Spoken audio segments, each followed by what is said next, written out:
বিএনপির চাঁদাবাজি যে ছুরি দিয়া পুষ দিয়ে কি করো, পুষ দিয়ে 326-এ মামলা করো। শুনছেন না আপনারা? শুনছেন না?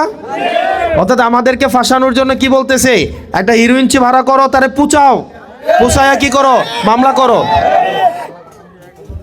এই নিউজ কোথায় দেখছেন? নিউজ কোথায় দেখছেন? ছাপাবে না। এই মিডিয়াগুলোর দলবাজি আমরা মনে রাখবো।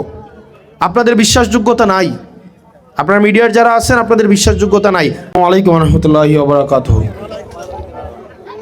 আমি যেহেতু এখানে অনেকগুলো মিডিয়া আছে, আমি আজকের বক্তব্য শুরু করব।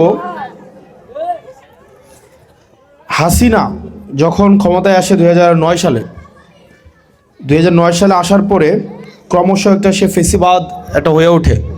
কাউকে কথা বলতে দেয় নাই। মিডিয়াগুলোতে সারাদিন আমরা দেখছি কি, পদ্মা সেতু স্প্যান জার্নালিজম।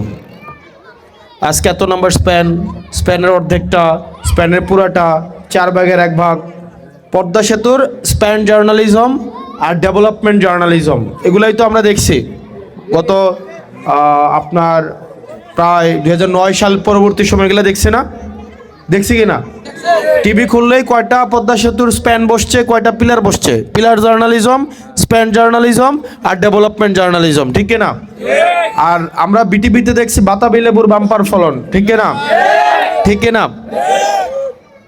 আর আমরা সময় টেলিভিশনে দেখতাম, সময় টেলিভিশন, একটা টেলিভিশন আছে, ওই সময় টেলিভিশনে আমরা দেখতাম তারেক জিয়া কিভাবে বিদেশে বসে বাংলাদেশের বিরুদ্ধে ষড়যন্ত্র করে সেগুলার ডকুমেন্টারি, এগুলা দেখাইতো কে? সময় টেলিভিশন, ঠিক না? 71-এ আমরা দেখতাম টকশো হইতো, সেখানে জামাত শিবিরকে রাস্তার মধ্যে গুলি করে মাইরা ফেলা কেন জায়েজ, সেগুলার বৈধতা উৎপাদন করা হইতো কি না? হইতো কি না? হইতো না? টকশোগুলাতে হইতো কি না? এবং টিভিগুলোর মধ্যে আমরা দেখতাম যে শিবির সন্দেহে মাইরা ফেলছে, জামাত সন্দেহে পিটায় ফেলছে। গোপন জায়গা থেকে কিছু বই সামনে থাকতো, 15-20টা বই দিয়ে বলতো যে জঙ্গিদের আস্তানা, জঙ্গি সন্দেহ, অস্ত্রসহ দেশি অস্ত্র, হামলা প্রস্তুতিকালীন এতজন ধরছে, অতজন ধরছে। মিডিয়াগুলোতে গেলে দেখছি কিনা? দেখছি কিনা? দেখছি না? হ্যাঁ, আমরা গোপন বৈঠক থেকে অ্যারেস্ট হইছি, অনেক জায়গায় গোপন বৈঠক থেকে অ্যারেস্ট হয়েছে, এরকম হয়েছে কিনা? আমরা ভাবছিলাম জুলাইয়ের পরে মিডিয়ার এই চরিত্রটা বদলাবে। আপনি বিশ্বাস করেন, মিডিয়া এই বক্তব্য দেখাবে না। মিডিয়া এই বক্তব্য দেখায় না, কারণ মিডিয়া কি দেখাবে জানেন? আমি আপনাকে একটা ডকুমেন্টারি দেখাই, হ্যাঁ, পয়রা শোনাই। গত পরশুদিন প্রথম